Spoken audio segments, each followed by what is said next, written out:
A girl was performing with her group, Whiz Girls, and mentioned that their magic could make the world shine, declaring that they had surpassed everyone. Most of the audience were boys, and many of them became emotional while watching. Whiz Girls had debuted through a popular survival-style audition program and had instantly become a sensation, both in Korea and worldwide. The most popular and beloved among them was their 17-year-old main vocalist and leader, Lee. An old lady was watching them on TV, completely stunned. The protagonist placed spoons, chopsticks, and food in front of his mother before leaving, reminding her not to forget to eat. He thought that Lee was none other than his younger sister and seemed irritated with her. He recalled that she had returned from the agency Doru around 3 months earlier, and although the official announcement stated it was due to a member's health issues, the real reason was the spread of rumors and fake news online.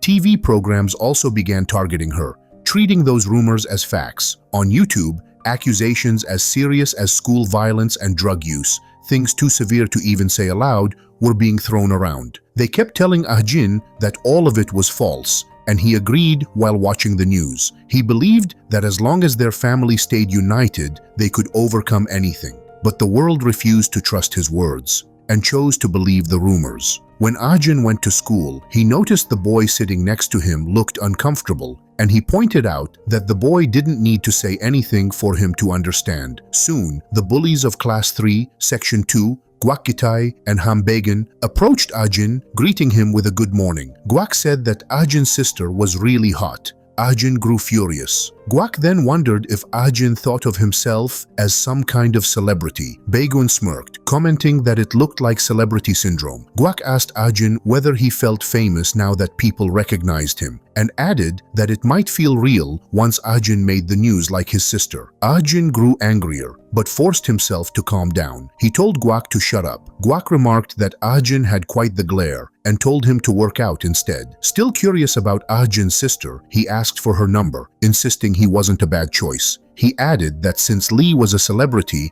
Ah-jin couldn't give her away for free anyway, and pointed out that Ah-jin's family could use some money. He said YouTube claimed they had to pay a penalty to the agency, and sneered, asking whether Ah-jin really thought his mother's job at a grocery store would cover it. Finally, with a cruel grin, he suggested that Ah-jin should just make money off his slutty sister.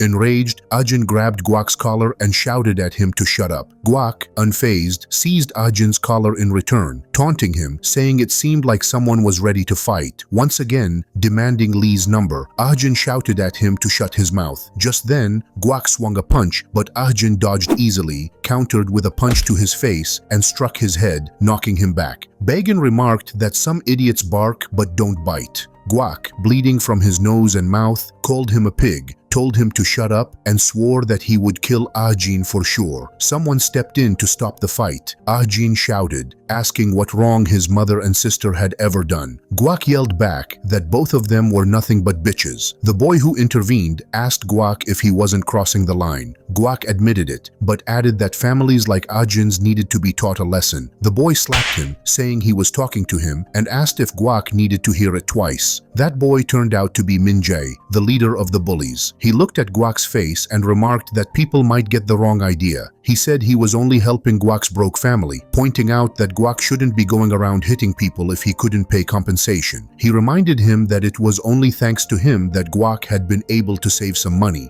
and demanded that Gwak answer to that as well. Gwak laughed and said he was always grateful to Min-jae. Min-jae replied that was what he thought, then suggested they head to the snack bar. Gwak offered to pay as a way of showing his thanks. Ah-jin noticed Min-jae's unsettling smile. After school ended, Ah-jin went home. His mother, who was in the kitchen, told him to wash up and come eat something. Ah-jin agreed and left. Meanwhile, Lee was sitting in her room, a blanket wrapped around her, staring at the news. She wondered aloud what wrong she had ever done, insisting she hadn't done anything like that. Ah-jin came to stop her, warning that she would only feel worse if she kept watching. She asked him if he had seen all the YouTube videos, and the few comments that at least said it wasn't true. Their mother entered, asking if Lee was all right. Lee snatched the phone and shouted at her mother, asking if she wasn't going to help, then told her to just leave. In her anger, she struck their mother with the phone. Ah-jin saw it happen and shouted at Lee, demanding to know what she was doing. Their mother, trembling, told him to stop, begging them not to fight, saying that Lee was the one suffering the most. Ajin thought that his family believed time would heal all wounds. Later, he knocked on Lee's door, asking her to open it, but she remained inside, watching those videos. Ajin kept pleading with her to talk about it and at least say something. Lee shouted, asking how many times she had to repeat that she wasn't the one in the video, that it was someone else. She said that if no one believed her, then they should just leave her alone. Ajin grew furious, wondering how things had come to this. He told her he was heading to school, left some food on the table, and walked out. Lee's condition worsened with time. A few days later, Ajin was walking with his mother when she suddenly turned to him and said she just wanted to see his face.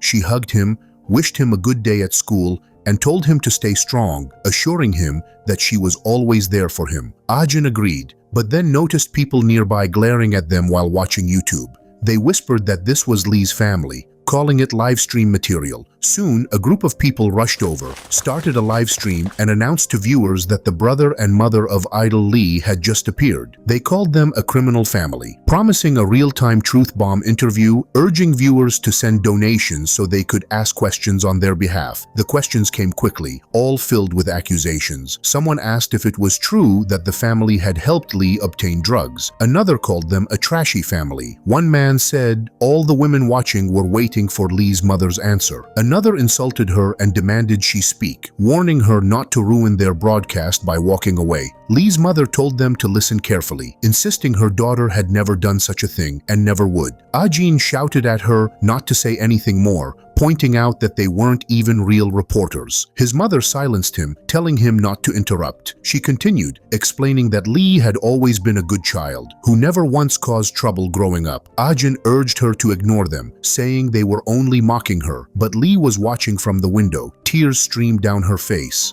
At that moment, Ajin realized how heavy a burden his mother had been carrying all this time, and that it was his responsibility to lighten it for her. But he also knew it was already too late. He covered his mother's face, telling the crowd of onlookers to move aside, stop filming, and go away. They refused, shouting that the donations had only just started coming in. They turned their cameras on Ajin and his mother, determined to capture everything. Women watching the live stream remarked that it was disgusting. Some of them said it was terrible for the children's mental health, and added that Lee should have known better when she stripped on TV. Others felt that the burden Ajin carried for his family was the same kind of weight Lee had once felt. She believed that if the burden she represented disappeared, then her family might return to being happy again. That was why she stepped onto the stage one final time, went upstairs, and chose to end her life.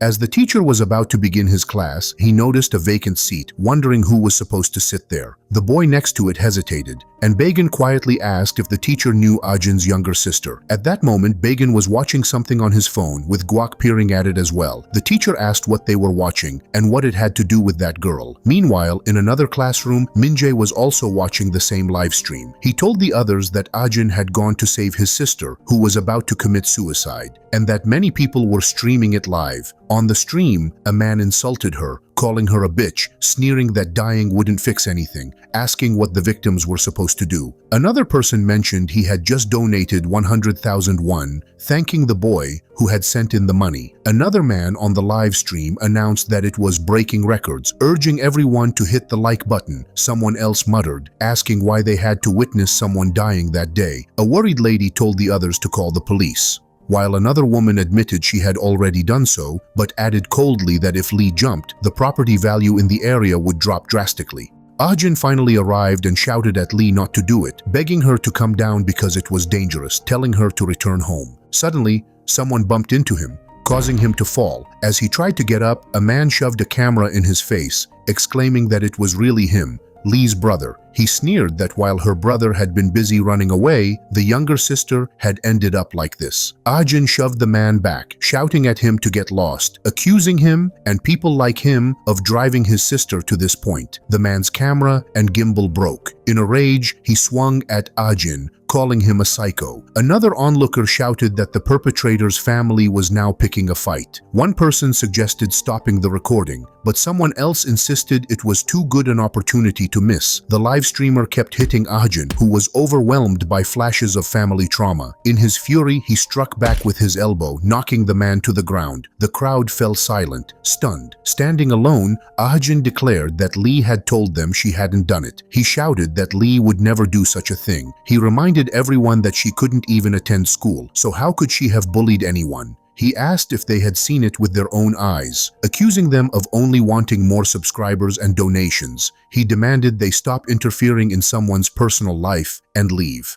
Among the crowd, a girl with red, tear-filled eyes was also recording. Meanwhile, Lee stepped forward, feeling sorry for her mother and Ahjin. A man in the crowd pointed out that Lee was moving closer. Ahjin begged her to stay where she was, telling her he was coming up to her. As Lee went inside the building, someone suddenly shouted for the others to look, and then the crowd gasped. Lee had already jumped. Instead of helping, people turned their cameras toward her fall, excited to record what they called YouTube gold. Someone pointed out that the live stream had been forcefully shut down, warning the others not to film it as a regular video. Ahjin stood in shock, horrified by the way the people around him treated the tragedy as entertainment. Lee had taken her own life in front of countless people, and Ahjin thought that everyone believed she deserved to die, not even worth mourning. Even now, people still whispered about her. He felt like such trash because he had failed to protect his little sister in the end. After 2 weeks at school, a boy became annoyed and another boy wondered why. The first boy mentioned that one of his favorite channels had been banned just because it had filmed Lee's corpse too much. The second boy hesitated, turned back to look at Ahjin, and told the first boy to watch what he was saying. The first boy wondered what he had said wrong, claiming it wasn't as if Lee owned the classroom, so why should anyone care? Then he realized it was Ahjin who had stood up, and when Ahjin left, the first boy appeared scared. Ahjin noticed the 3 bullies watching him as he went upstairs. Minjae got something and called Guak, asking whether he didn't need the pocket money. Ahjin stood on the terrace, wondering where everything had started going wrong. He questioned whether he should have been there for his sister more when she was struggling, whether arriving at the scene a little earlier could have changed things, or whether he shouldn't have praised her singing when she was 10 years old. Suddenly, Guak threw a packet that hit him, saying he had only been trying to stick in the straw, but it flew there by mistake. He apologized, asking Ahjin to bring it back for him. At that time, Minjae was recording everything on his phone. Ahjin thought that Lee might never have auditioned for that agency if he hadn't praised her.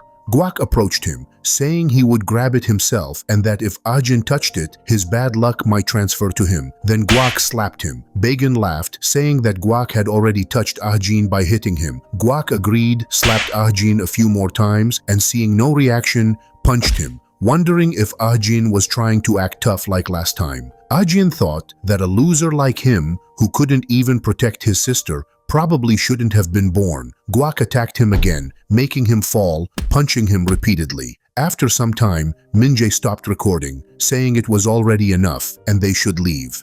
Guak protested that they were just getting started, but Minjae replied that it was enough and people wouldn't want to watch a very long video anyway. Guak turned to Ahjin and said it was a shame, adding that it seemed Ahjin had learned a lesson and that from now on he would be dead if he ever tried to act like that again. He then let Ahjin fall back. Guak followed Minjae as they left, while Ahjin screamed in pain. After some time, Bagan remarked that the revenge match had finally been completed. Guak responded by asking if Bagan really thought he could lose to a loser like Ahjin. Minjae was busy sending the video to someone, and Bagan asked Guak what he planned to do with his share of the money. Guak wondered aloud if he should spend it on a party with some girls. Suddenly, Minjae struck him, reminding him that he would only get his reporting fee if he delivered. Guak admitted he understood, promising to give it his all, while they also discussed how they would use the money first. Just then, a girl passed by them heading upstairs. They wondered aloud who she was, remarking that they hadn't known such a girl even existed in their school. Guak told Bagun it was his job to figure that out, and Minjae suggested finding out information about her. As Ahjin lay on the floor, the girl approached him and asked if he intended to keep lying there.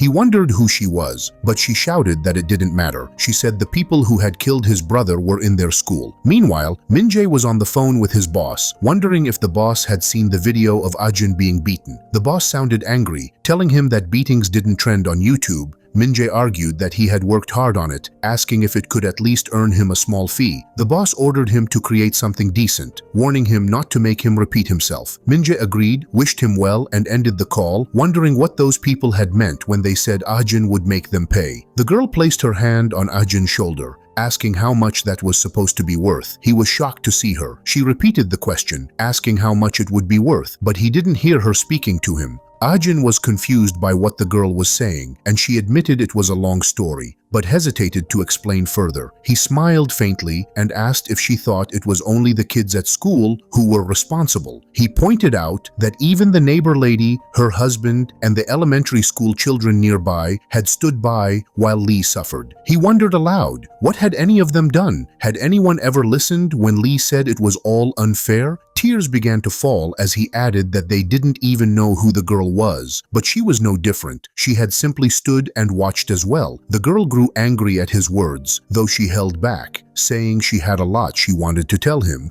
but would save it for later.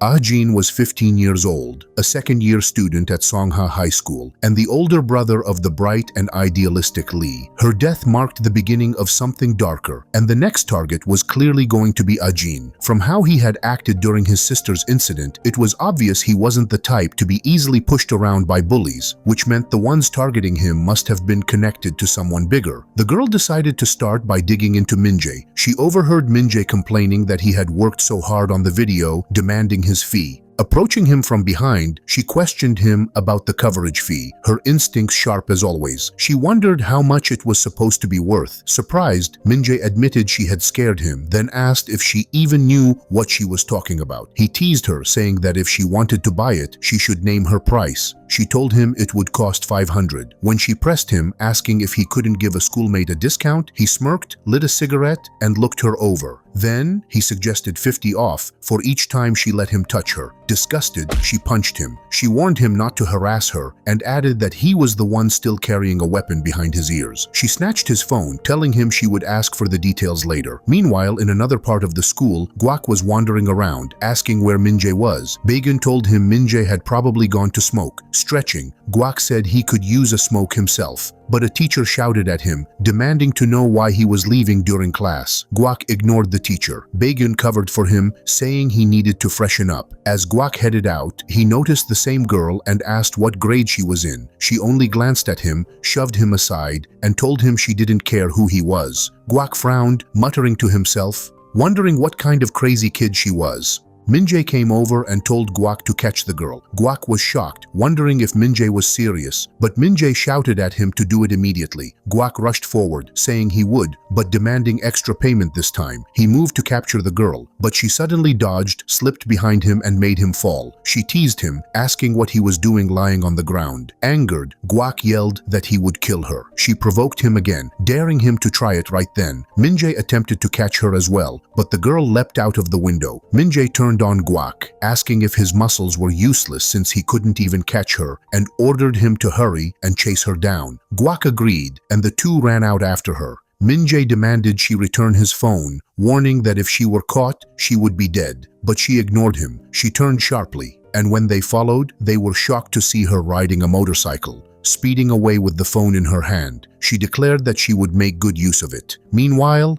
Ah-jin walked down the corridor still injured. He crossed paths with a teacher, but neither of them said a word as they passed each other. Some girls nearby whispered about his face. One wondered aloud why Ah-jin hadn't transferred already, claiming the school's reputation was in ruins because of him. Another told her to stop talking like that, warning that Ah-jin might hit her or do something worse. One boy asked another if he had heard people saying that Ah-jin was involved in Lee's death as well. The second asked if that was true and wondered aloud if Ah-jin was really her brother, adding that Lee must have had it hard with such an idiot for an older brother. Ah-jin didn't react. He simply kept walking. Then, hearing a sound from outside, he looked over and saw the girl on a bike, the same one he had met on the roof. Min-jae was smoking with Guak and Baegun when he thought that Guak had just been crawling up. He then said the coverage fees were now $50 and appreciated Guak's work. Guak thanked him for the money but seemed hesitant. Min-jae wondered if the amount was too little. Guak denied it, and Min-jae realized that even if he had to use all his savings, he absolutely needed to recover the phone. He asked Guak to find the girl and bring the phone back. Guak replied that he also wanted to catch her, but admitted it was harder than he had expected. Min-jae then stated that he would pay 20 times the amount. Guak was shocked, wondering how much that would be. Baegun mentioned it was a 10 million bond. Min-jae pulled him closer, saying the amount was satisfying. Guak agreed, declaring that he would bring her back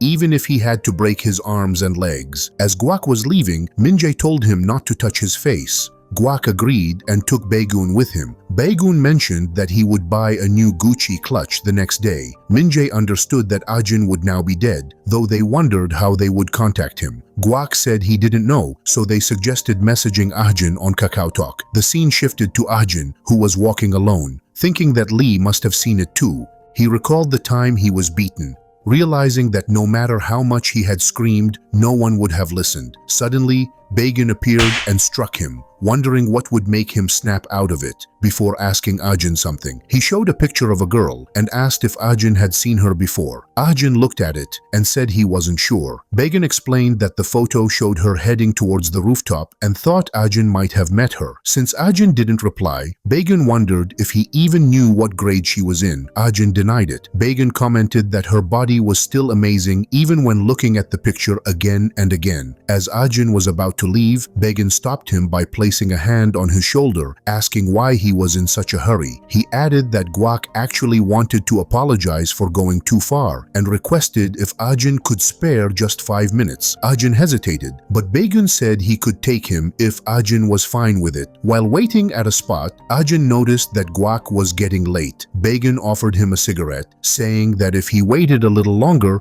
Guak would come. Ajin, too tired, tried to leave, but Baegun insisted that Guak would be there soon. Ajin told him to simply ask Guak to meet him at school the next day. However, Baegun angrily grabbed his shoulder, questioning why they had to see someone like Ajin at school. He continued teasing him, then spat on his face, and he was about to punch him because he felt Ajin had become too disrespectful. The girl stopped and said that fighting among friends was not a good thing. He was shocked to see her, and she wondered if it was his first time seeing a pretty girl. He remarked that he had finally found her, but she immediately punched him, knocking him down, and said she would be in trouble if she became famous already. Ajin wondered who she even was and why she kept following him. She replied that it wasn't because she liked him or anything, and questioned whether high schoolers these days even knew about idealism. Ajin admitted that he knew it somewhat, but asked what it really was. Suddenly, a man appeared from behind her. As Ajin asked what was happening, the man struck the back of the girl's head, making her fall. Even though the stick broke, the boy mocked that either she was too weak or her head was too hard, and complained that it was boring. He then asked Guak if everything was done. Guak praised him, saying that he had finally caught the girl and told the others to go wake Baegun. When Baegun woke up, Guak told him that he had worked really hard. Baegun agreed, adding that the two seemed to have something going on. They then decided to take the girl back while she was barely alive. Ajin looked at her and was reminded of the time his sister had been lying on the floor while others filmed her.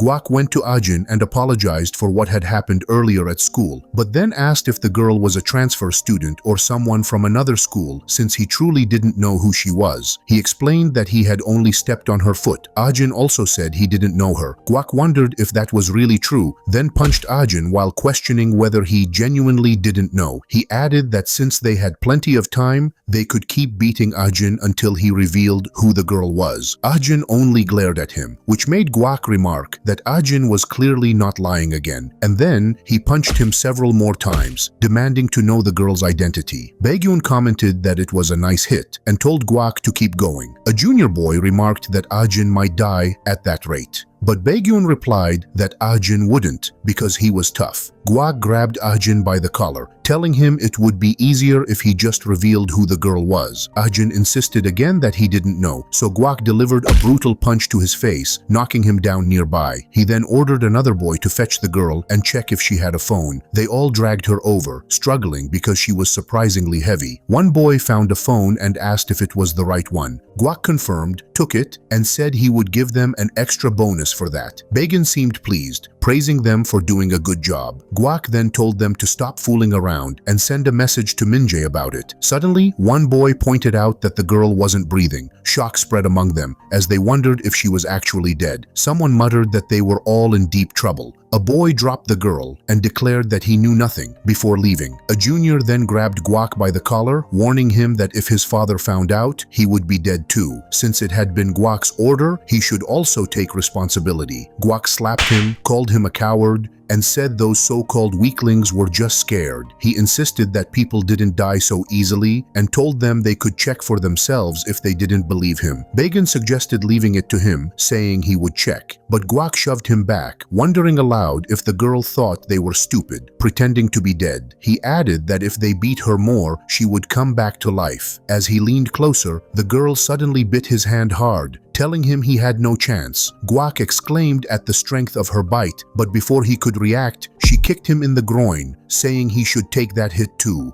and even apologized for it. Guak trembled violently from the pain. She struck the one who was holding her down and quickly defeated them all. One of the boys thought it was his chance to earn Guak's respect, so he attacked her, grabbing her hair. She wondered if it was him, realizing she had unfinished business with him as well. He slapped her, demanding to know where she got such nerve. She twisted his hand, rolled him to the ground, and told him that since he had been the one to crack her skull first, he had no right to complain. Terrified, with tears in his eyes, he begged her to wait, asking what she was trying to do, insisting he had only been following orders. She broke his hand, making him scream in pain, and remarked that he was being overly dramatic. Guak got up, furious that she kept pushing things, and picked up a broken stick to attack her, yelling at her to die. She was shocked, wondering if he was truly trying to kill her. At that moment, Ahjin hit Guak with a fire extinguisher, knocking him down. Begin and the others were stunned, and Begin immediately ordered the juniors to capture Ahjin. But Ahjin opened the extinguisher, releasing gas that made it hard for anyone to breathe. With their vision clouded, they couldn't see and wondered where Ahjin and the girl had gone. Ahjin was walking with the girl, worried she couldn't move faster. She replied that once he experienced a cracked skull, he would understand her struggle.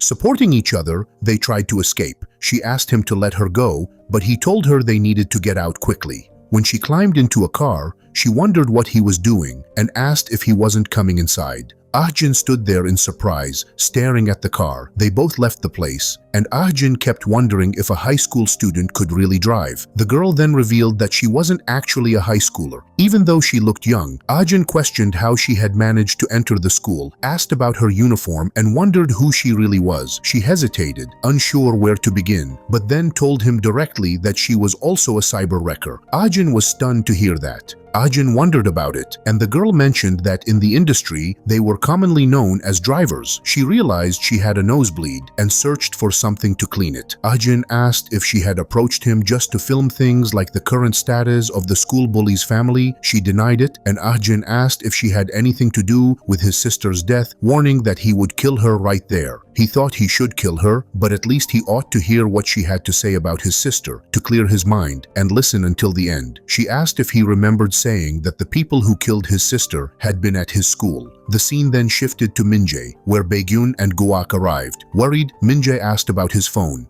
Guak showed it, and Minjae snatched it, saying that if they had found it, they should have handed it over quickly. Checking it with concern, he heard Baekhyun mention that he had sent messages, but Minjae had not answered them. Minjae shouted that the girl had taken everything. Baekhyun asked if that was why Minjae had called from an unknown number. Minjae said there had been no contact from the boss yet, and asked why they couldn't catch the girl. Baekhyun explained that the girl was at least a boxing athlete. Minjae was confused to hear this. He asked if that was why Quark looked so injured and laughed about it. Baekhyun said that Quark had told the truth, that he had been beaten badly and that he had been knocked out by just one punch from her. He also wondered if there had been someone else besides her who had knocked him down, since even those with more stamina than him had passed out. Minjae thought it laughable that a female athlete who rode a motorcycle could suddenly appear at school and beat down all the bullies, saying that it made no sense. They mentioned that the girl had even beaten Ahjin, but eventually they discovered that Ahjin and the girl were actually strangers. Baekhyun said it sounded like a comedy comedy skit from YouTube. Min-jae immediately caught on and asked if he had really said YouTube. Bagan, appearing nervous, clarified that it was just like a skit. Min-jae then told him to send all the photos he had taken of the blue-haired girl. Both of them sent the pictures to Min-jae, who then called someone, thinking that the girl could be used to make money. The scene shifted to Ah-jin, who was traveling with the girl. She asked if he knew which YouTuber had first spread the rumors about his sister. When Ah-jin denied knowing, she revealed that it had been Gaeko TV, a channel very famous in the industry. Since Ah-jin had never heard of them, she asked if he even watched YouTube. When he agreed, she asked what kind of videos he usually watched. He replied that he watched dog and cat videos. She found that strange and called him a muggle. When he wondered what that meant, she told him to leave it and explained simply that there were cyber wreckers who looked for stories that could cause controversy. There were also cyber wreckers who created stories that could cause controversy. Ah-jin wondered what had really happened to his sister, while people made up things that were not true. The woman agreed, explaining that investigators gathered evidence for the cyber wreckers to appear in videos, even fabricating facts that did not exist. Acting like reporters in their industry, they were called drivers. Ah-jin asked if those so-called reporters had been at his school. She confirmed it, saying they had been the lowest ranked ones. She added that she did not know if her father had seen it, but the victim had been interviewed about school violence from Lee, and it had been filmed inside Lee's classroom. She clarified that all those issues had been linked to Lee, but none of them were true. Ah-jin asked how she knew about it. She replied that it was because she worked in the same industry and that there must have been a driver among the students at his school. Ah-jin, angered, said he wanted to find them and threatened to kill all of those people. Meanwhile, Min-jae called his boss and asked if he had seen the photos. The man asked if it was really Min-jae. Min-jae confirmed, and the man, who claimed to be Min-jae's boss, had many tattoos on his back. He asked where Min-jae had taken that photo. Min-jae replied that the girl had shown up at the school in recent days and had approached Ah-jin, which did not look good. The boss asked how much Min-jae had been paid for Lee's school violence interview last time. Min-jae thought for a moment and said that it had been a big sum of money. Boston asked them to prepare a few sets of the school uniform in the largest size, saying that he needed to meet that person himself. He also mentioned that he would give him a bigger reward for it, and Min-jae agreed to go down the hill after the call. Bagan wondered what had just happened, while Min-jae looked at them and said it seemed like a windfall. Both of them were confused by what Min-jae meant. The gate slid open and the girl was seen returning to a house. As she turned, she found Ah-jin standing at a distance. She entered the house and told him not to be shy and to come inside. Taking off her jacket, she rested on the sofa, saying that she was completely exhausted. Ah-jin noticed the family photos of the girl and looked around. She told him to rest first. He asked if that was her house, and she explained that it used to be, but now it was a safe house. When Ah-jin wondered about that, she said it just looked cool, and being in the mountains, it was good for hiding. Ah-jin understood. She then placed her hand on his shoulder from behind and pointed at a photo, asking what he thought of it. She said that Luna had been super cute when she was little. Trying to get closer to him, she remarked that Ah-jin had been speaking informally this whole time. She suddenly captured him, and Ah-jin wondered what she was even doing. She replied that he needed to be punished seriously. Ah-jin asked her to get off him, but she wondered if he liked being close to his older sister. When he tried to push her back, she felt a bit of pain. Ah-jin then shouted that she was no different from those cyber wreckers or drivers or whatever they were called, saying she had a magnificent house and a car, that she didn't seem like an ordinary silver spoon, and that she had so much money yet wanted to play the hero. She only smirked and mentioned that he still didn't trust her. Then she told him their parents in the picture had both passed away, just like his sibling, because of the cyber wreckers. Ah-jin was shocked to hear her say she would explain the details slowly and suggested they take a hot shower and clear their heads first. Ah-jin took a bath, and while bathing, memories gradually flashed before him. He remembered his noisy elementary school and recalled being in his house asking his mother about fried dumplings. His mother had replied that he could not eat dumplings anymore. Ah-jin had been upset and said that Lee also liked dumplings. His mother told him the news had reported that food waste was being put into dumplings, and she promised to buy homemade ones from the market later. Ah-jin had seemed sad and said that even garbage dumplings always tasted delicious. Lee added that it seemed Ah-jin ate garbage as well. Their mother had told them not to fight about it. Even at the dinner table, Ahjin thought that some YouTubers had done undercover reporting back then, and because of that, his mother had also fallen ill. He stopped remembering, thinking she must have eaten a meal similar to him outside. Meanwhile, the girl was drinking and had some food beside her. Ahjin directly went to take it, and she wondered if it was actually her food. Ahjin replied that he was just hungry. She asked if he liked dumplings, and when Ahjin agreed, she mentioned that she was really sick of them. Ahjin appreciated her fighting and asked her to teach him how to do it as well. The girl asked him the reason, and Ahjin replied that he could get revenge like her. She denied it, saying he had gotten the order wrong. Ahjin was confused, and she wondered aloud if the real question was whether he had succeeded in his revenge. He then asked if she had succeeded. She took the dumpling from his hand, denied it again, and asked him to take revenge together with her. Ahjin wondered how they should take revenge, and the girl placed her hand on his shoulder, mentioning that she would act as his shield while he would be her stabbing spear. Ahjin thought about it, and she explained that while the shield blocked the arrows, what they truly needed was something sharp enough to pierce the heart and neck of nearby enemies. She told him he should become a long, very sharp spear. Ahjin then wondered what would happen if the enemies fired guns. The girl grew angry, punched him, and asked if he was really just a nerdy kid.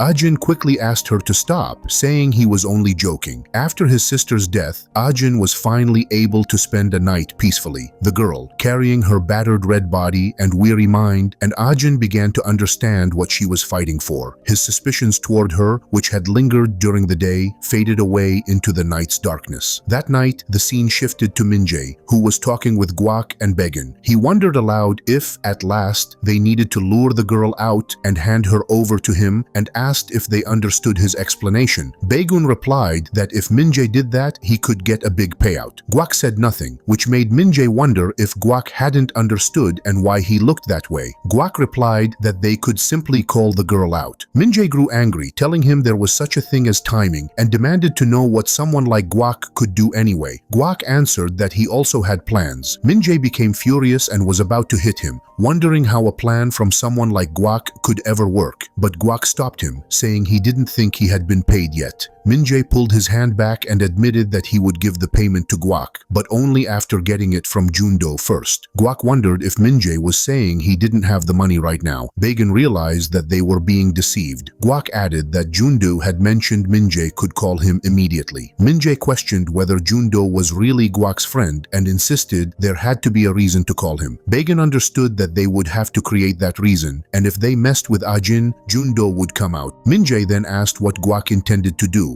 Guak simply replied that they should gather them all at once. The next morning, while Ahjin was still asleep, his phone rang. He quickly picked it up, and the caller asked if he had overslept just because it was Saturday. Ahjin wondered who the person was. The caller expressed disappointment and then revealed that he was Guak, the one who had messed with the fire extinguisher. Ahjin was shocked and wondered what Guak was even doing. Guak replied that since Ahjin was busy sleeping, he probably hadn't noticed that they were currently with his mother. Ahjin looked at the images sent to him and saw his mother lying on a bed with an oxygen mask surrounded by the 3 bullies. He was shaken to the core. Guak asked if he was awake now and told him that when he came there, he should make sure to bring his girlfriend as well. Ahjin remained silent, trembling as he held the phone. Guak demanded an answer, but Ahjin ended the call with shaking hands. Looking at Sayori, he thought to himself that he would become the sharpest killer, and she would be his shield. The scene shifted to the hospital, where the 3 bullies were sitting. They seemed annoyed that Ahjin was still absent. Minjae wondered if Guak thought he could handle the situation like this. Guak confidently agreed, while Began looked uneasily at Ahjin's mother, feeling they had gone too far. Suddenly, Jugnu entered, and Minjae immediately lowered his head,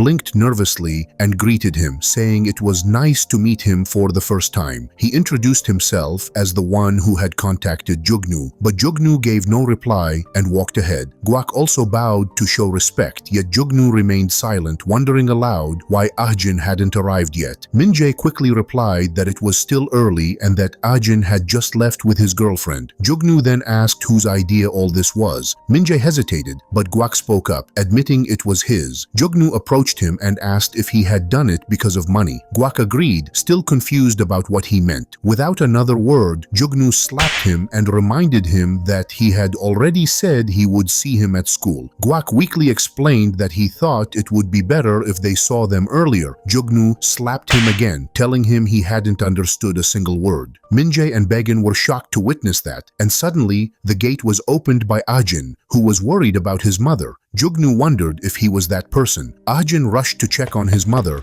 asking if she was fine. He calmed down a little when he saw she was unharmed, but then grew angry at the bullies, questioning what they thought they were doing. Jugnu called out to Ajin, saying it was their first time meeting. Ajin wondered who he was. Jugnu replied that he wanted to talk with him first and then showed him a picture of Saori, asking if Ajin knew her. Ajin wondered who Jugnu was and then looked at the three bullies who seemed frightened, realizing that the man was not on the right side and questioning why they were looking for Saori. Jugnu even remarked that those three were nothing more than pawns and claimed that the girl was Ajin's girlfriend. Ajin denied it, and Jugnu asked why he would say such a thing. Ajin insisted that he didn't know them, questioning how he could possibly know. Gwak grew angry with Ajin, saying it was because of what he and Saori had done to them the previous day. Gwak stepped closer, asking Ajin a question. Ajin responded that he didn't know who that was. Gwak became angrier, wondering if Ajin didn't want to see his mother again. Ajin appeared furious and worried for his mother. Gwak then warned him that he had better start talking if he didn't want to get beaten. Jugnu, being furious, grabbed Gwak by the hair and punched him, wondering what was going on, before asking Ajin if he truly didn't know. Ajin agreed, and Jugnu said he really hated liars. Gwak wondered why Jugnu was beating him so brutally that he was bleeding, leaving the other three stunned by the sight. Gwak told him to wait and questioned why he was being attacked. But Jugnu released his hair and stated that Ajin didn't know that girl. Gwak grew enraged and tried to strike Jugnu, but Jugnu remarked that he had some guts before dodging and landing a brutal punch on his stomach. Gwak spat blood while trying to force Jugnu to his knees, but Jugnu turned to Ajin and asked if he wanted him to give a fun quiz, then questioned who had killed his sister Lee. Ajin was utterly shocked to hear this, and Jugnu wondered if Ajin was dying of curiosity. Gwak grabbed Jugnu's leg, questioning why he was being beaten. He said he had only told Ajin to get closer before claiming that Lee had gone off on her own and made her mother a cripple. Jugnu seized Gwak's neck, asking whose fault it really was. Ajin thought the story was shocking and remembered how Lee had said she hadn't done those things, insisting that others were behind it all. At that moment, Minjae, who was recording, thought Lee should at least pretend to resist so that people would believe it. Ajin wondered what had turned those regular school bullies into demons and whether the man named Jugnu himself was the cause. Minjae had been the one to receive money from Jugnu in exchange for fabricating that video about Lee, and part of the money had also gone to Gwak, who carried out the dirty work. As Jugnu continued to beat Gwak, he called out to Minjae, telling him that if Gwak wanted to live like a human again, he would need to lie down for at least 3 months. Ajin kept questioning why Jugnu needed such a fabricated video and why he had done all that to Lee, realizing he had no choice but to uncover the truth himself. Begin was terrified at that moment. Ajin then called out to Jugnu, asking him to tell everything he knew about what had happened to Lee. Jugnu started laughing. Ajin punched him, telling him not to laugh like that. Jugnu took the hit, and though angered, he pinched Ajin slightly, remarking that he was so cute. He added that since Ajin's mother was occupied, he would come back again soon, and then he would reveal who had killed Ajin's sister. He taunted further, saying that even if Ajin knew who it was, what could he possibly do to her? With that, he shoved Ajin backward. Then he called Minjae, ordering him to put Gwak, who was beaten to a pulp, into a wheelchair. He told Minjae that if anything was broken, he had to fix it. But Minjae refused to let Gwak sit in the wheelchair and left the place. Jugnu then turned to Ajin and said that his mother needed to wake up by that time so that she could find out by whose hand her daughter had died. After saying this, he left. Ajin was left exhausted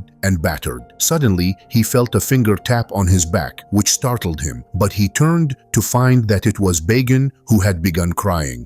Ajin accused him of being one of those bullies. Begin apologized, saying he had never thought things would turn so serious. Ajin wondered what he was talking about. and Bagan confessed the truth. He explained that once, while looking at a picture with a blush, Min-jae had caught him and questioned what he was doing. Bagan had shown the picture of Lee, saying it was nice to look at and that she was very pretty, being the new model student who had enrolled at the time. Min-jae had then asked what Bagan planned to do about her. Bagan revealed that he was the owner of a fan account for the Wiz Girls on Inbyul. Min-jae had asked why he would bother running it when no one was paying him. Bagan had replied that Lee's enrollment photos were rare and that sometimes YouTubers or internet reporters would DM him offering to buy them for 100,000 won each. But as the owner of the Wiz Girls fan account, he said he would never sell them for money. At that time, Min-jae had only been a money-chasing delinquent, and he had glared at Bagan, demanding that he hand over the account. It was then that Min-jae had begun to turn into a monster. Around 2 weeks later,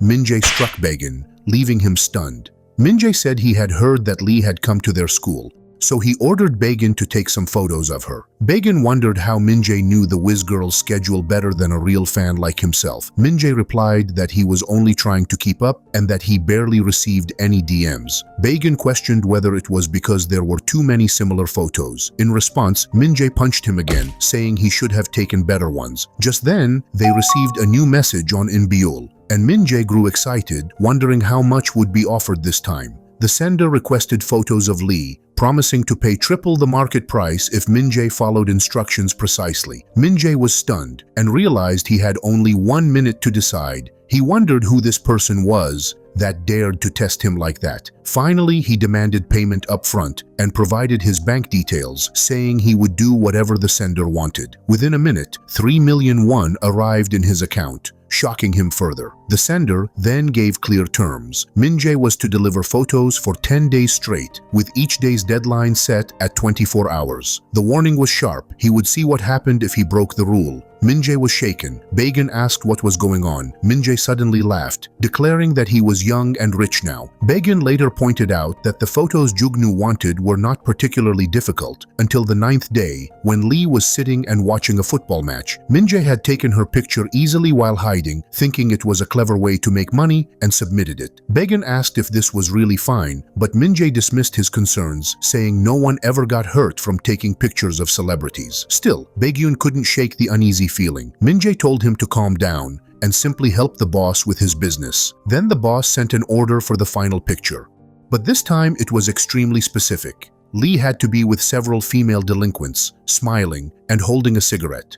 Min-jae was shocked, wondering if Jugnu was joking. While Jugnu admitted it might be a little difficult, Min-jae insisted it was supposed to be easy, and since he was already paid, he might as well send a random photo. He even squeezed the drink in his hand in frustration. Bagan wondered why Min-jae was suddenly acting that way again. Suddenly, they received a current photo of themselves from Jugnu, who reminded them to simply do the work, since they had already been paid for it. Min-jae was shocked, wondering how Jugnu could do that to him. Jugnu mentioned certain things connected to Min-jae's name, including the bank details, and then questioned why Min-jae was looking around as if he were scared. Min-jae wondered if Jugnu had finished speaking and thought it might actually be an opportunity. Bagan, confused, asked what was happening. Min-jae asked if Jugnu really needed such a picture. Jugnu replied that he would not repeat himself. Bagan remarked that it was from that moment Min-jae began seriously chasing money. Min-jae declared that no one else in the entire school could manage such a task besides him. But Jugnu countered that there were many more people capable. Min-jae explained that the picture would take time, since he needed to get naturally close to Lee. He said he would gather 4 girls himself, direct them, and that the job would take at least 3 days. He even promised to make a video and in return demanded 3 times the market price, around 900,000 won. When there was no reply, Bagan wondered if something was wrong. Min-jae shouted at him to stay quiet, then questioned why there was no answer. Suddenly, he realized Jugnu was laughing, saying Min-jae was truly perfect. Moments later, Min-jae saw 1 million won transferred into his account, startling him. Jugnu added that if the results turned out well, he would even pay double. Min-jae bowed down, overwhelmed, and kept thanking him. Bagan still didn't understand. While Min-jae immediately began planning, he arranged for a few girls to approach Lee, pretending it was their first time seeing a celebrity. They told her she looked even better in person than in photos, and guessed she must be wearing a very nice perfume. One of them asked what brand of foundation she used and requested to borrow some. Hesitant at first, Lee agreed. They teased her, asking if she had the numbers of many male idols, and then suggested they follow each other on Insta. After that, they questioned her about money, asking how much she earned. Lee hesitated. And then another girl suddenly suggested they go to the snack shop. Lee was confused, but the girl pulled her away, gripping her hand tightly. Lee winced in pain and complained, prompting the girl to apologize, telling her not to worry about the others because they weren't from her class.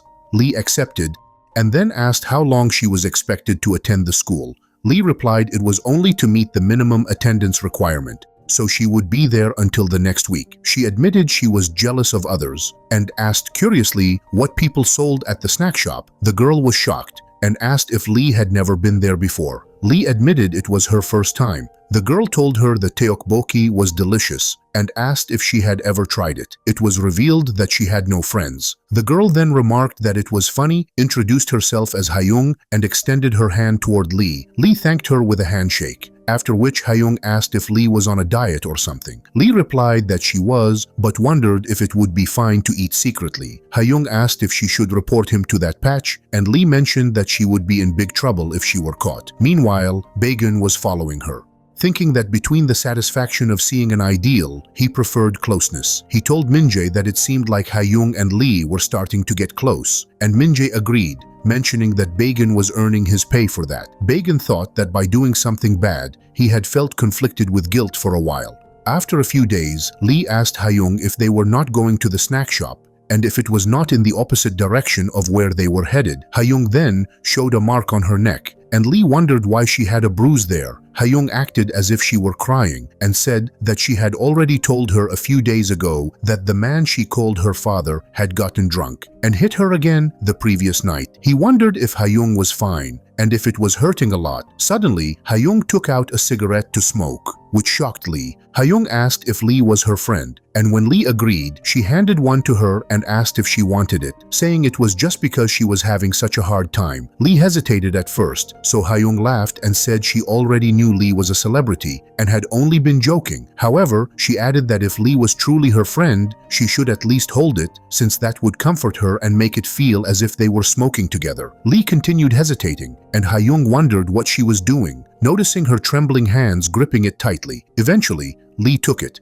and a group of girls appeared to bully them. Hayoung told Lee to ignore them, saying they were nothing compared to her. The girls commented that the leader of the Wiz Girls was right there, adding that male fans would go crazy if they discovered something like this. One of them remarked that even Lee's skin looked flawless despite her smoking, which made them even more annoyed. They began taking pictures, while Lee kept insisting it wasn't what it looked like. From a distance, Minjae was secretly filming everything. Baegun told him that while Minjae was agonizing like a reckless boy, the first news report video had finally been completed. Baegun, crying, explained that the job of taking pictures and videos, which Jugnu had wanted, had now been reported.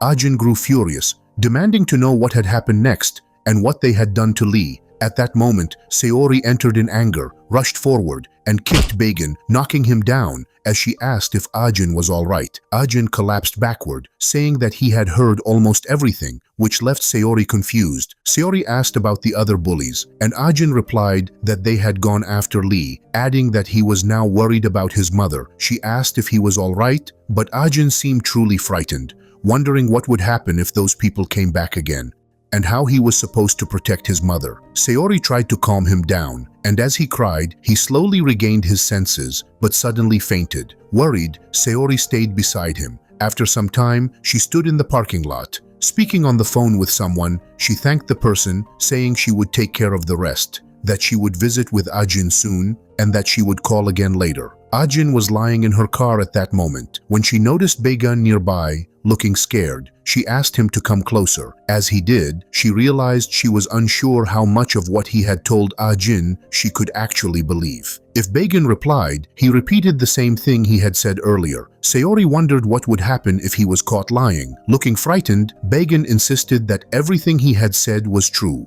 She told him she would ask Ajin when he woke up. Baegun swore he wasn't lying, but Saori wondered what he was planning to do. Baegun answered that, judging by how Guak had looked earlier, he wouldn't be showing up at school for a while, and since Minjae couldn't do anything without Guak, He hesitated to say what they would do next. Without warning, Seori struck him on the head and told him it was time to pay up and face the consequences of what he had done. Baegun began to cry, agreeing with her and apologizing. She told him not to apologize to her, but to Ajin, who was lying in the car, and to Lee, who was in heaven. The scene shifted to Ajin's mother, who had just awakened and noticed the door standing open. She thought Ajin might have returned, but instead it was Jugnu, with Minjae and Guak behind him. While Minjae recorded everything, she wondered who they were, and Jugnu, turning toward the camera, announced that he was right, that the woman was still living off the money her daughter had earned, like a cockroach. He turned to her and told her she had finally shown herself,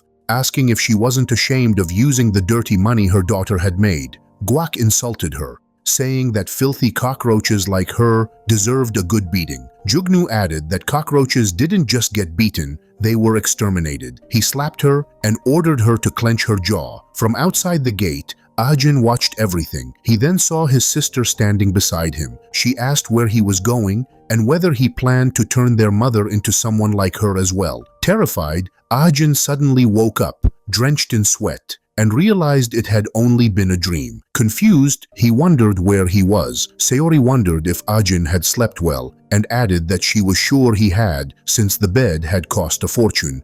Ajin didn't immediately ask about his mother, but when he did, she reassured him that his mother was fine, and more importantly, asked if he himself was all right. He rushed closer to her, repeating his question with tears in his eyes. Seori told him not to worry, assuring him again that his mother was completely fine. Ajin shouted that she shouldn't tell him his mother was alone in the hospital room, worrying that the bullies might come after her again, and that Jugnu might target her as well. Seori gently pushed him back with her usual tactics, urging him to lie down and calm himself. Meanwhile, she knew that Guak had already tracked Ajin's mother through his delivery men earlier that morning, though finding her now wouldn't be easy. When Ajin asked where his mother was, Seori replied that she was in a place civilians couldn't access, so she couldn't really explain the location. Ajin asked again if his mother was safe, and she reminded him that she had already told him so. He thanked her, and she smiled, telling him not to mention it, since protecting her was the least a shield should do. Ajin grew flustered, his face turning red, and Seori wondered if he was catching a cold. Embarrassed, he insisted it wasn't that, and asked her to move aside. Seori understood, and smiling, mentioned that she didn't want to move. She leaned closer to Ajin, wondering aloud if she should just fall asleep like that. Startled, Ajin shouted at her to get lost and pushed her, causing her to fall onto the floor. She wondered if he really had to push her down, but then reminded herself that she had pulled a prank on him in the first place.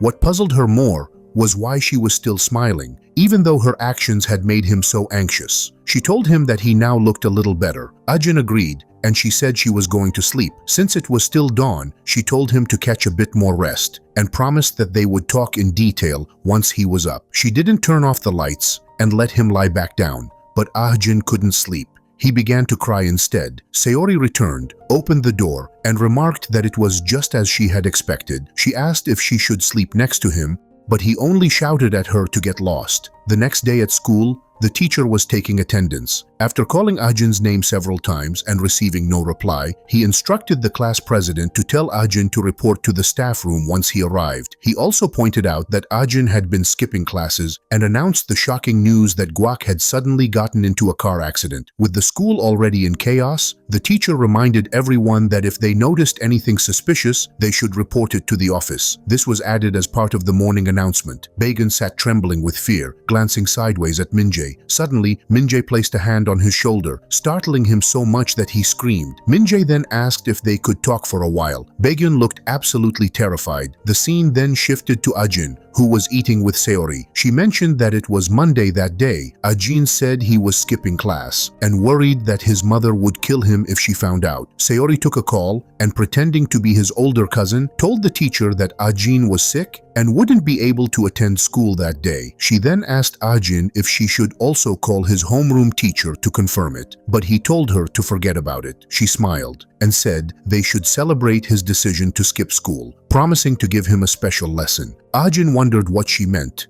and Seori explained that since they had figured out who was messing with him, they needed to understand everything from the beginning to the end about the cyber wreckers.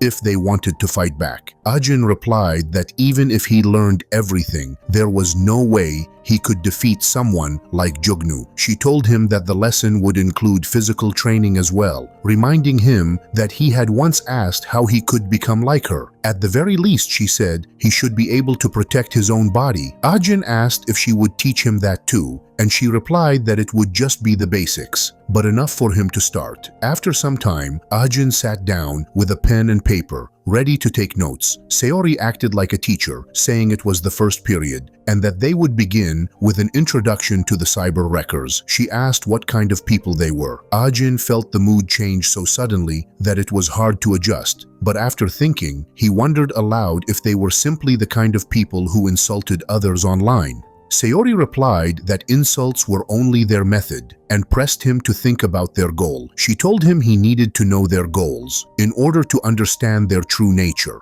Ajin guessed that they probably wanted more views, but added that maybe they simply enjoyed humiliating innocent people and getting them cancelled. Sayori remarked that Ajin's response sounded like a very high school level answer. Ajin was caught off guard when she suddenly tried to kick him, but he managed to dodge and asked what she was doing. She reminded him that she had forgotten to mention earlier that her lessons included fighting practice as well. Ajin wondered what kind of nonsense she was spouting again, insisting that they should focus on one thing at a time, but Sayori leapt at him once more, saying it would only be one kick. He dodged again, and she commented that doing only one thing at a time was far too slow. This time, she threw a punch, but Ajin quickly raised his book to shield himself. Breathless, he demanded to know what that had just been. Sayori only smiled, grabbed him by the collar, and asked what he thought her goal was in doing all this. Ajin reminded her that she had said she would be teaching him about the cyber wreckers. She smiled again, saying that she was indeed doing that, and suddenly struck him with a sharp headbutt.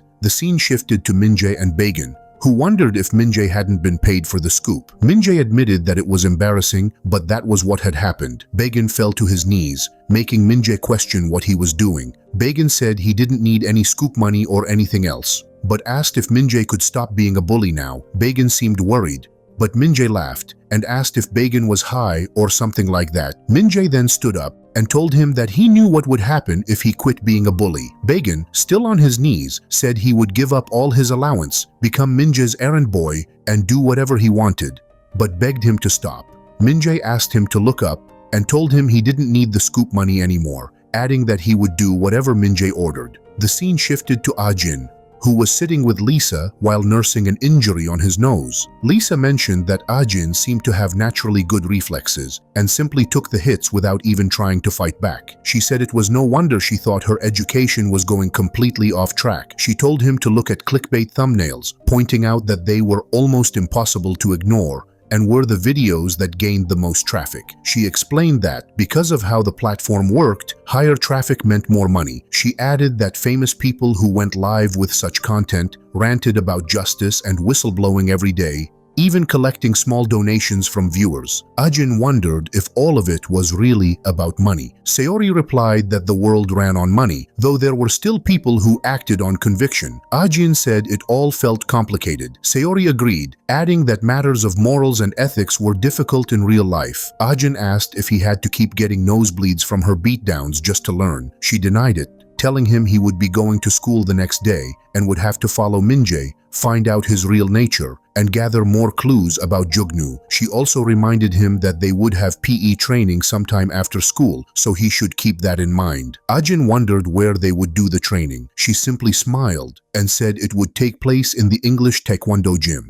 The next day at school, Ajin sat watching Minjae and wondered if everything he had heard was true. If it was, he questioned what he should do. He thought he needed to uncover Minjae's true nature and hear the truth directly from him. Meanwhile, Sayori was keeping watch over him from a nearby building. She wondered about the situation, and before she could explain that Ajin had joined the group, the person on the call questioned why she was only mentioning it now. She replied that she had already informed them earlier, explaining that the weekend had turned into into a battlefield, practically a war zone. The person said he had looked into it briefly and commented that Jugnu stank terribly. She wondered if he had actually smelled him and accused him of having a dog-like nose. The man told her he had already asked her not to use that word. His name appeared as Mega Whale, and he mentioned that apparently Jugnu had been a mixed martial arts fighter before doing YouTube. He added that Jugnu had beaten his opponent so badly, even knocking out the referee, that both ended up as vegetables.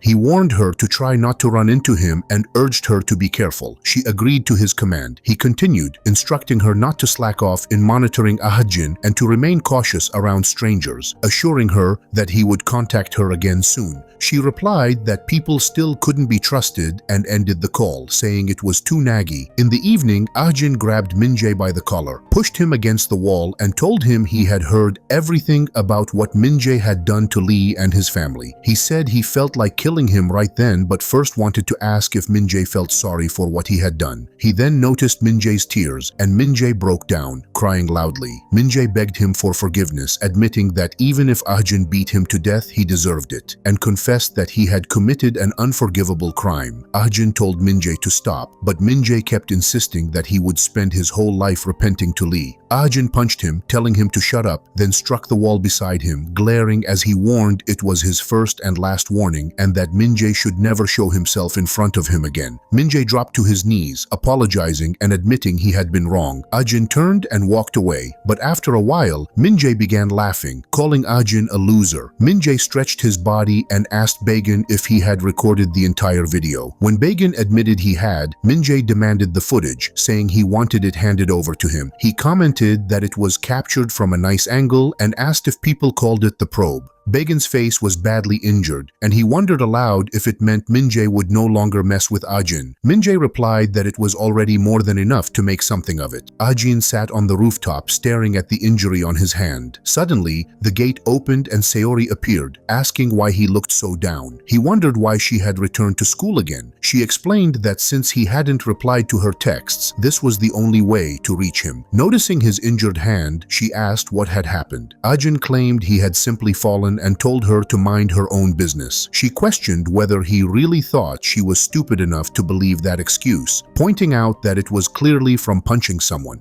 She scolded him, saying that just because he had good eyesight didn't mean he could fight well, and even if he could, that didn't make it right to hit someone simply because he was angry. She told him they needed to fix his personality first. Ahjin shouted at her to shut up, warning that if she got caught sneaking around like that, it would be a real problem, since the school was already on high alert about outsiders. She brushed off his concern and instead asked if he had looked into what she had mentioned the other day. Ahjin wondered what she meant, and she reminded him of the double no sleep. When he recalled it, she asked if he had discovered Minjae's true nature. Ahjin told her he had spoken with Minjae, who had apologized. Sayori looked confused, and Ahjin admitted that he felt disgusted and wanted to kill Minjae but didn't know what to do. Sayori let go of his collar, remarking that he was too soft, and with his current mental and physical state, he couldn't even protect himself, so he should leave revenge alone. Ahjin agreed, and Sayori revealed that they would begin special training from that day onward. They went to the gym, where Ahjin saw other students engaged in physical training and wondered if they were really going to train there. Sayori asked if it wasn't what he had imagined. Ahjin replied that Taekwondo seemed like a joke to him. She placed her hand on his shoulder and told him to brace himself. Inside, a girl was instructing a child, asking if he was only speaking to the instructor. Sayori entered and asked Wooju if he was still picking fights with Yaeji Nuna. The kids were happy to see her, and the boy quickly insisted that Yaeji wasn't his Nuna since they were the same age. Sayori said it was fine and asked if they were both doing well, and they agreed. Just then, a man approached, saying it had been a long time since he had seen her and that she was always so hard to get a hold of. He was Jerry, the instructor of the gym, who was strong enough to lift 2 children at once in his hands. Ahjin greeted Jerry, and Sayori introduced him as the person she had spoken about before. Jerry welcomed Ahjin, saying he had already heard everything from Sayori. One of the kids wondered aloud if Sayori had gotten a new boyfriend. Yaeji scolded Wooju, shouting that he was talking nonsense. Sayori wouldn't be dating someone like Ahjin who looked so weak. Sayori teased that the two of them looked good together. Jerry seemed to notice something different and mentioned that Sayori had just asked about Double and I, suggesting she should go say hello. Jerry replied that it was fine since they both seemed busy. He then placed a hand on Ahjin's shoulder and told him not to worry about the boyfriend talk. Shocked, Ahjin quickly clarified that he wasn't Sayori's boyfriend, but Jerry tightened his grip, applying pressure to Ahjin's shoulder until it hurt. Sayori simply smiled, wondering aloud if they actually did look good together. Both Ahjin and Sayori denied having any romantic interest. Then Sayori bowed slightly, saying that once Ahjin became stronger, someone would come back for him. After that, she left, leaving Ahjin confused about what she meant and whether she was going alone. He called after her, but she walked away without answering. Jerry commented that Ahjin seemed to be in good shape, while Ahjin felt something strange as he noticed the kids watching him with excitement. Meanwhile, Sayori got into her car and received a call from Pacific Blue Whale.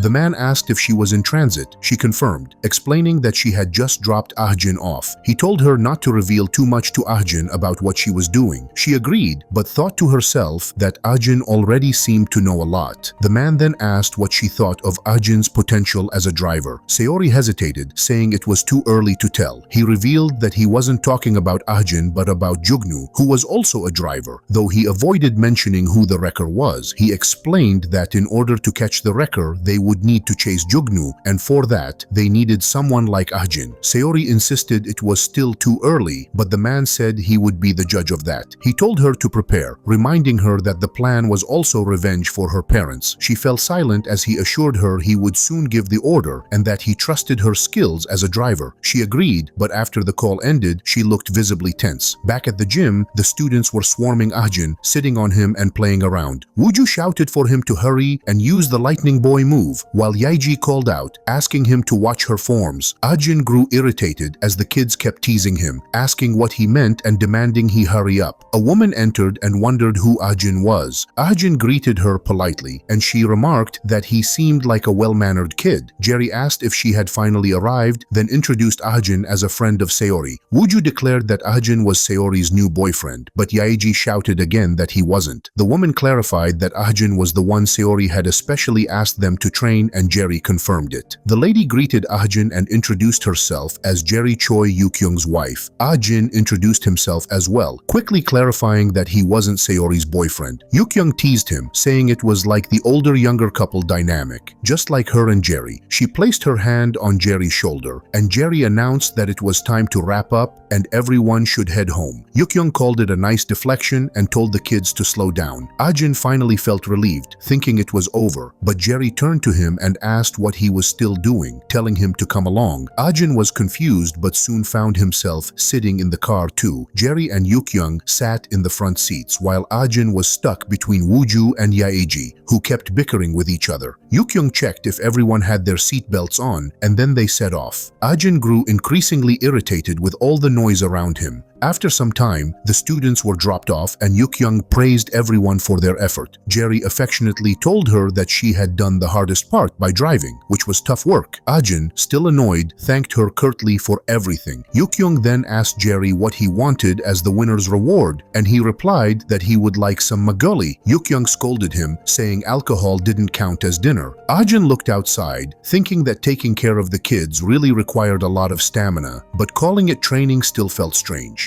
He had expected at least some lessons on how to throw a punch, and he wondered what kind of training this really was. Eventually, he dozed off. Sometime later, Jerry woke him up. Ahjin quickly apologized, saying he had only drifted off for a moment. Jerry told him to step outside. When Ahjin did, he looked around and wondered where they were. Jerry explained that the training was simple. If Ahjin was ready, he just had to run back to the dojang from there. It was 15 kilometers away. Jerry wished him good luck. Ahjin was completely confused and asked if Jerry was serious. He pointed out that he didn't even know the way. When he reached for his phone, he realized it wasn't with him. The others had taken it with the car. He shouted for them to wait, saying they were acting crazy. Yukyung asked Jerry if he really thought Ahjin would be able to keep up. Jerry replied that Ahjin was far too soft. She questioned whether he wasn't being a little harsh in his judgment. Jerry said it wasn't harsh at all. This was the first time Sayori had ever asked them for a favor for someone else. so they should take it seriously. Yukyung thought it over and admitted he was right, deciding they should go ahead with it. Ajin kept running after the car, yelling at them to stop, but they only pulled farther ahead. By running away, Ajin finally reached the place, while Jerry and Yukyung looked from the window and remarked that it reminded Ajin of when Sayori had first come, which had been even worse back then. They noticed that Ajin had collapsed outside. Jerry commented that it was a fact, but Yukyung struck him on the back, wondering what nonsense he was talking about, and urged him to hurry and bring Ajin inside. Jerry agreed while complaining that it always hurt whenever she hit him. After some time, Yukyung asked Ajin if he was awake, and when he finally regained his senses, they gave him water, which he gratefully accepted. Jerry praised him for passing the test, but admitted he did not understand why Ajin was trying so hard to become stronger. Still, he added that if Ajin wished, he could teach him to become stronger than anyone. Ajin agreed, and Jerry explained the rules. The first rule was that if it ever became too difficult, Ajin should go home and tell him right away. The second rule was that the place would serve as his home, where he would do everything, from eating to sleeping and praying. The final rule was that he had to be fierce but not careless, and courteous but not servile. Yukyung remarked that Jerry sounded exactly like a master, and his pronunciation of that line had been perfect. Jerry acted tough, welcoming Ajin to the Kag Taekwondo. Ajin thanked him, and Yukyung leaned closer to say that Jerry liked it when Ajin showed some reaction. Ajin thanked her as well, promising that he would truly work hard. Jerry encouraged him further, saying they should see how the training went, emphasizing that basic stamina was important and that Ajin had to run every day, even when going to school. He added that Ajin should train while smiling, even if children teased him, because nothing strengthened the mind better than taking care of kids. Ajin gave it his all, even when irritated, and Jerry assured him he would be watching him closely. Ajin prepared himself, and after some time, he was doing completely fine.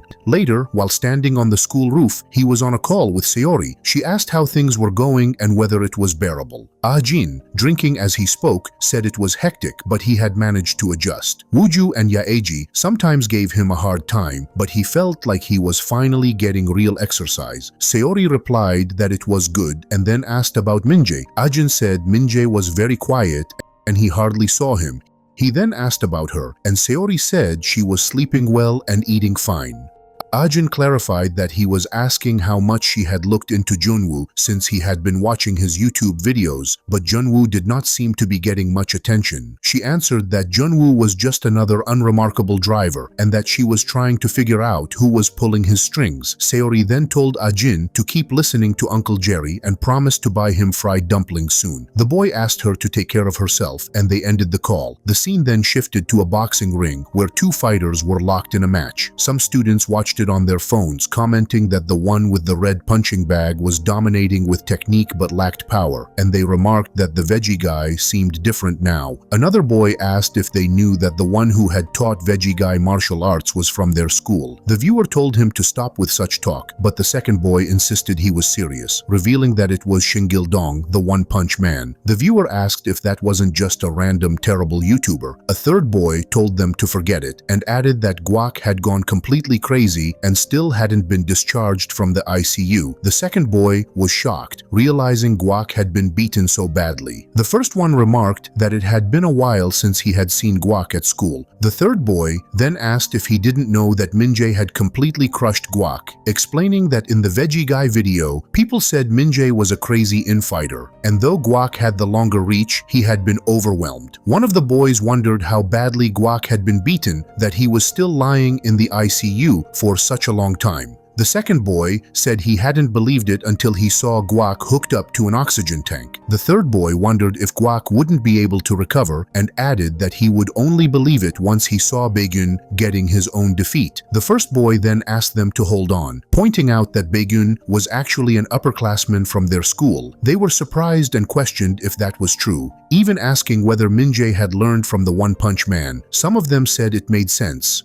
Baekhyun had been watching everything from a distance before approaching Minjae, who immediately hit him, asking why he was only showing up now. Baekhyun apologized. Minjae stuck a cigarette in his mouth, wondering aloud how he had ended up wasting the day just watching Ajin's mood. He asked what the point of planning to ruin Ajin's life was when the only people left around him were idiots like them. Baekhyun helped light the cigarette, and Minjae asked what he had been doing the previous day. Bagan replied that after school he had gone straight home, and then mentioned that neither Yukyung nor Seori had shown up. Min-jae struck him again, demanding if he had been watching properly. Frightened, Bagan insisted he wasn't lying and explained that he had even kept watch outside Ajin's place until midnight. Min-jae acknowledged his effort and appreciated him for that. Just then, the three boys approached Bagan, greeted him, and one of them even bowed. He told the others that if the remaining two didn't follow along, they would surely get hit as well, so the two of them quickly did the same. Saud admitted it had really scared him and wondered what had suddenly happened to all of them. One of the boys explained that they had heard about Guak being hospitalized, and remembering how Guak used to drag them around hospitals in the middle of the night, many of them had held silent complaints. They could do nothing but thank Min-jae for finally handling it. Another boy added that he would love to learn Min-jae's fighting style, saying his fist was as strong as a belt and that he had truly earned the respect of everyone. Bagan thought to himself that those boys actually believed he could beat Guak, and with that, he could now set a plan in motion. Everything seemed to be lining up. He then asked if they hadn't been wrecked by Saud back then. One boy admitted that Saud fought in a dirty way, while another added that they had almost died because of him, but if given the chance, they would gladly leave him half dead. Bagan then asked if they wanted him to give them a shot at revenge. They agreed, and Min-jae told them to listen carefully since he would explain it only once. He revealed the plan he had been agonizing over to ruin Ahjin's life, the socially anxious Ahjin, who, once exposed, would no longer be able to show his face in public. Min-jae explained that even if she was innocent, people would believe the cyber wrecker anyway, and the same applied to Ahjin. He planned to expose him as a trashy, unfilial son. He reminded them that the large life insurance payout Lee had earned had gone to their mother as the guardian, but after Lee's death, their mother had fallen into a coma from the shock. Evidence suggested that Ahjin had driven his sister to her death, and wasn't it true that their mother had fallen into the coma because of her daughter's passing? Min-jae added that Lee's memory was slowly fading from people's minds, and if they wanted people to care about Ahjin again, they needed to push harder. Min-jae inspected the rooftop, noting the perfect spots, and ordered everyone to get ready. He told them to make sure to film everything correctly, thinking they could create convincing evidence inside the classroom. Watching the edited footage, he commented that staying up late after cram school had been worth it. One boy admired Min-jae, saying he was so slick it seemed like he had snapped the scene effortlessly. Faking it had been so easy. The video now showed Ahjin standing in front of a group of people, apparently going down from the rooftop. The boy hesitated and asked how revenge could work with just photos. Min-jae told him simply to stack them up and pass them to the big boss. Soon enough, he said, Ahjin would be kneeling before them. The boy grew confused when he heard mention of a big boss. The scene then shifted to Seori, who was sitting in her car finishing her meal and drink. She wondered how many days had already passed in waiting. Her phone rang. The caller ID showed Pacific Blue Whale. The man on the line asked if she was still at the scene. She agreed, saying she wanted to go home. The man mentioned that the subscriber count had recently grown because of the Vegetable Man videos. Seori pointed out that the man himself had taught Vegetable Man how to fight, which had brought in many views. He replied that with provocative and violent content, it was difficult to hold attention for long. In the end, he said, Vegetable Man would grow desperate, and the higher-ups would use him before discarding him. He asked what they should do next. Seori said she understood. The key was to uncover the truth hidden behind the videos, and admitted she hadn't even showered for days because of the investigation. The man told her to calm down and asked if there had been anything else unusual. She answered that only obscure YouTubers had been coming and going, likely to film collaborations, and she noted they were grinning ear to ear. The man repeated firmly that she must never face Young Jun-gu directly. Seori noticed someone coming out and quickly asked to turn off the phone. She realized it was Jugnu, who looked furious as he spoke on the phone with his boss, saying he had answered the call. His boss asked if the driver still wasn't picking up the phone, then told him to leave. Jugnu apologized, and the boss pressed further, asking how it felt to have some of his views stolen away and what he would have done if the Vegetable Man hadn't been sent in. Jugnu replied that he was grateful and said he felt great, then distractedly glanced at a cat nearby. The boss asked why Jugnu thought he was being called personally. Jugnu guessed that since the hype around Vegetable Man would die soon, his boss wanted him to come up with another viral viral stunt. The boss didn't respond immediately, but then burst out in brutal laughter, saying Jugnu's instincts were sharp and giving him a deadline. He had 1 week to deliver a viral stunt that could hit 1 million views. If he succeeded, they might even let him join the crew. Jugnu became excited and promised to work hard to get it done within the week, but the boss told him not to work hard but smart. Saori, who had been listening from a distance, muttered that she couldn't hear clearly because of how far away she was, though she caught enough to understand that something big was going to happen within a week. Suddenly, Jugnu came closer and their eyes met. The scene shifted back to Minjae, who was sending the edited video to his boss. He said they would turn Ahjin into nothing more than a scapegoat for the crash, then added that Baekhyun was keeping Ahjin under 24/7 surveillance while the rest of them had to stay ready to act, whether at school or late at night. He ordered them to make contact and to find Haeyeon. One of the boys asked if he was talking about Haeyeon from their class. Minjae confirmed it, but the boy admitted she had lost contact. Suddenly, Minjae slapped him hard, shouting that he should drag her there by her hair if necessary. He reminded them that in the scene, the kick was the key. They needed Haeyeon in order to frame Ahjin for the death of his ideal sister, Deep, and their plan was to make it look like Ahjin's own doing. Jugnu glared at Saori, wondering if he had scared her. She admitted that he had, so he told her not to worry, assuring her that he wasn't a creep,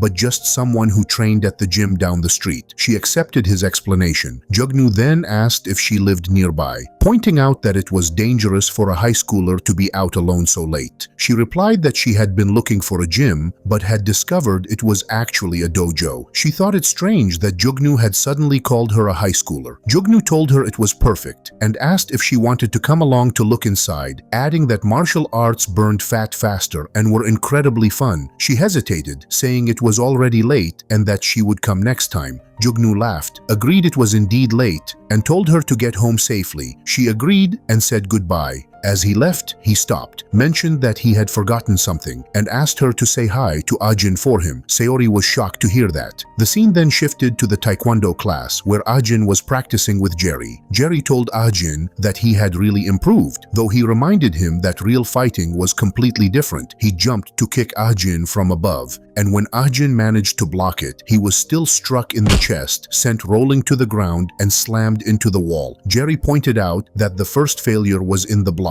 and the second was fear. To demonstrate, he suddenly pulled out a knife. Ahjin wondered what Jerry was doing. Jerry slashed the knife toward him, and Ahjin, frightened and confused, tried to dodge. Jerry grabbed him, threw him to the ground, and moved to stab him. Ahjin screamed loudly, only to realize he hadn't been injured. Jerry revealed that the knife was fake and accused Ahjin of overreacting too much. Ahjin admitted he had really thought it was real. Jerry helped him up and asked if he was crazy, questioning why he would ever use a real knife. He then reminded Ahjin that in real combat, when things didn't go as expected, people panicked, and that panic mixed with fear was how opponents were defeated. Ahjin reflected on the ideas of panic and fear and recalled how, when he dodged Dwork's attack, Dwork had panicked and fear had followed. He remembered punching then and noticed the panicked glare that had made him feel afraid. Jerry asked Ahjin if he was fine, and Ahjin confirmed that he was. Suddenly, Ahjin's phone rang, and he wondered why anyone would be calling him at such a late hour. When he answered, he seemed surprised. The scene shifted to Baekhyun, who was standing in front of Ahjin's house. On the door, it was written that it was the house of a criminal. Crying, Baekhyun said that Minjae had told him to come and keep watch, so he did, but he hadn't expected it to be like that, and he apologized, admitting he was a bad person. Just then, Minjae called, asking where he was. Baekhyun replied that he was in front of Ahjin's house. Minjae then asked if Ahjin was inside. Baekhyun said he had followed Ahjin after school and believed he was sleeping at home. Minjae questioned if that was really true, then said he understood, and instructed Baekhyun to go back home within 30 minutes. Baekhyun thanked him and Minjae ended the call. At that moment, Minjae was standing with another boy in front of the taekwondo room, wondering if Ahjin was really there. The boy confirmed, saying the kids had claimed they saw Ahjin coming there every day after school. Minjae dismissed the place as a dumb spot to be hanging around, then asked about Haeyeon. The boy replied that others had found her and were bringing her over. Minjae said that was good and suggested making Haeyeon and Ahjin into a couple. The scene returned to Seori and Jugnu. Seori wondered what Jugnu had meant. Jugnu questioned whether Ahjin was not her boyfriend from that high school. She asked if he was talking about the brother of that dead ideal and demanded to know how he was aware that she attended Songha High School. Jugnu stepped closer, asking if it was true, while Ahjin insisted that he didn't know her. Seori stated that she had never spoken a single word to a loser like Ahjin. As she stepped back, Baekhyun approached and told her to stop, saying he had been looking everywhere for her. He grabbed her hair, scolding her for not even greeting him properly. Introducing himself as Jingu, he asked what her name was. She hesitated, worried because she hadn't even brought her beta, and wondered what she should do now. At that moment, Hyungnim was interrupted by a call. Annoyed, he wondered who would be calling at such an important time, only to find it was his boss, Gaiko. He picked up the call abruptly and turned away. Seori thought about Gaiko in confusion. Meanwhile, the scene shifted to Ahjin, who was puzzled when he saw a very strange number calling. He answered, wondering who that person could be. The caller identified himself as Baekhyun, leaving Ahjin wondering what he was trying to pull. Baekhyun explained that he had been threatened by Minjae, which was why he went to Ahjin's house. And he hadn't known that Ahjin, Lee, and their entire family would end up suffering so much. Ahjin was shocked to hear that Minjae had threatened Baekhyun and asked why Minjae had sent him to Ahjin's house in the first place. Baekhyun warned that Ahjin was in great danger, but before he could say more, someone struck him and knocked him down. Ahjin wondered what was happening, but Baekhyun couldn't respond as he was being beaten by several people. Ahjin kept asking him to explain, but received no answer. Jerry then asked Ahjin if everything was fine. Ahjin clenched his fists in anger and said he would need to go home for a while. Jerry asked if he would be all right alone, and Ahjin assured him he would before leaving. The scene shifted to Jugnu, who apologized to his boss as the man was resting. The report Jugnu had sent earlier was revealed, claiming that the death of the popular idol Lee had been a hoax, staged by the former delinquent Ahjin. Jugnu called it insanely sensational, pointing out that the photos and edits he had provided were flawless, enough to fool even YouTube viewers completely. The boss asked if he was calling it a spoof, and Jugnu confirmed, adding that they could draw in 1 million views in just a week. When the boss stayed silent, Jugnu continued, saying that if the idea wasn't good enough, he could return to his older content, where he taught lessons to the homeless. He even suggested that if he went back to beating up homeless people, the channel could reach 10 million views. At that, the boss grew angry and asked who would ever want to watch a punk pretending to be a high school gangster. Jugnu grew furious with his boss and abruptly cut the call. Turning to Seori, he told her he had been with Z on some other work, but then noticed she had already escaped. The scene shifted to Ahjin's building, where the elevator opened and he stepped into the corridor. A note had been stuck to his door, instructing him to come to the rooftop. Filled with anger, he went there and kicked open the rooftop door. Several people were waiting. When they asked if he had managed to find his way there, Ahjin showed them the note and demanded to know if they were responsible. One of the boys admitted it, pointing to Baekhyun, and said it was his doing as well. Ahjin was shocked to see Baekhyun's face swollen and bloodied, with injuries to both his nose and head. He asked how they could even call themselves human. The boy sneered, asking what he meant by that, and wondered aloud if someone else falling from the same place as Lee wouldn't make quite a sight. Another remarked that it was so high up, and Lee must have suffered terribly. Ahjin's fury grew, and he glared at them. The first boy taunted him, asking what he was waiting for, and suggested sending their senior to join his little sister. He then ordered the others to kill Ahjin. They rushed forward with sticks in their hands. Ahjin recalled Jerry's words that when things didn't go as expected, people grew frustrated, and that frustration turned into panic, which then transformed into fear. He reminded himself that if he truly wanted to win, he had to exploit those emotions. As the group charged, some of them shouted that they would kill him for sure. Instead of retreating, Ahjin leapt forward and rushed at the first boy, catching him off guard. He drove his knee hard into the boy's face, sending him crashing to the ground. The others were shocked, wondering what Ahjin was doing, and urged each other to catch him quickly. They attacked again, but Ahjin dodged and punched another in the stomach. One of them finally swung a stick at Ahjin's head.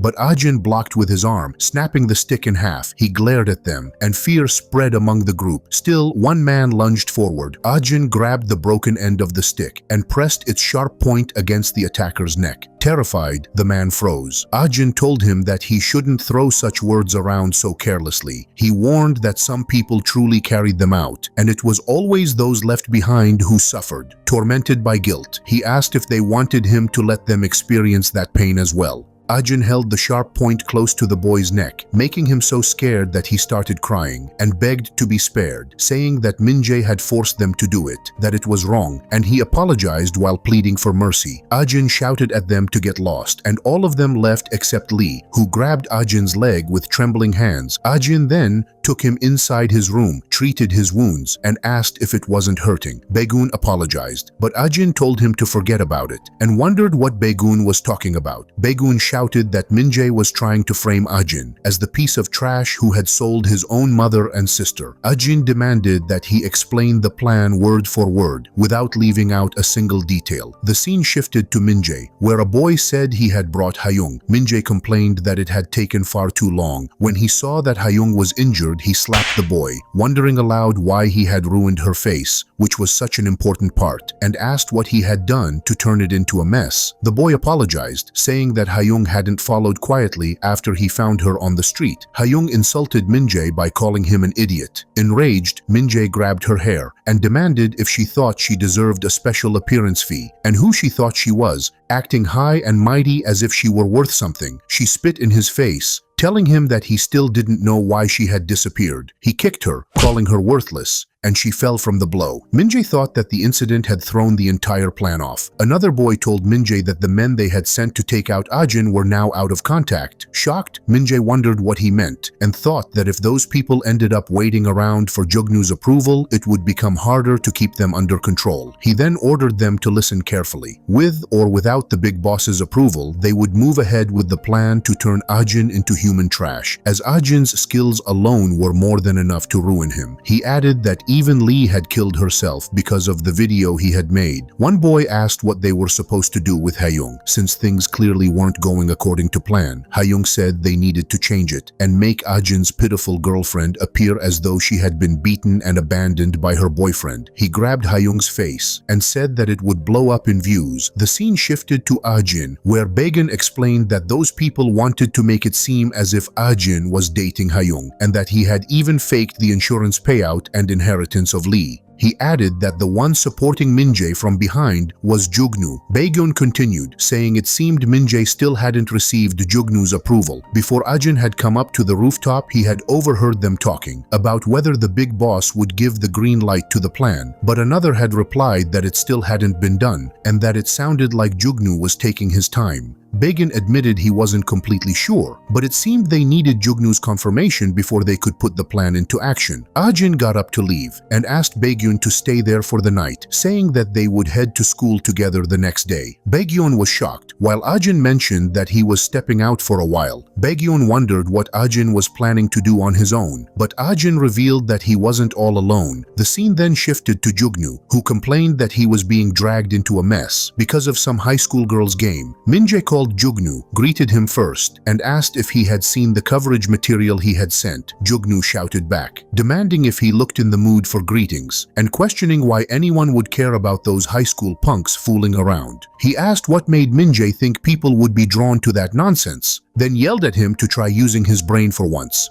He added that it was already enough, and warned that next time if they met in person, he would cut Minjae in half. Unexpectedly, Minjae responded rudely, saying that the way Jugnu was running his mouth was pathetic. He announced that he was quitting as Jugnu's driver and told him to go slave away washing gym towels. Angered, Jugnu smashed his phone and thought bitterly about whether those high school students really believed they could play with him, deciding he ought to rip all their mouths wide open. Suddenly, he noticed the flash of a car's headlights and wondered wondered what it was, he saw that the driver was none other than Seori and thought to himself that kids these days even had their own cars. When Seori smiled, Jugnu wondered if she was planning to run him over and challenged her to go ahead if she had the guts. Seori began driving toward him, and while he stood there with a smile at first, her expression suddenly turned serious as she kept coming. Startled, Jugnu panicked and dove into a garbage heap to save himself. Seori stopped the car and said that unlike someone she knew, she didn't drive like that, then asked if she had scared him. He shouted, asking if she was insane and insisting he had really thought he was about to be run over. She mocked him, saying that now he seemed dumb, then raised her middle finger, called him a loser, and told him she had her doubts. After that, she left. As she drove away, she got a call from Ajin,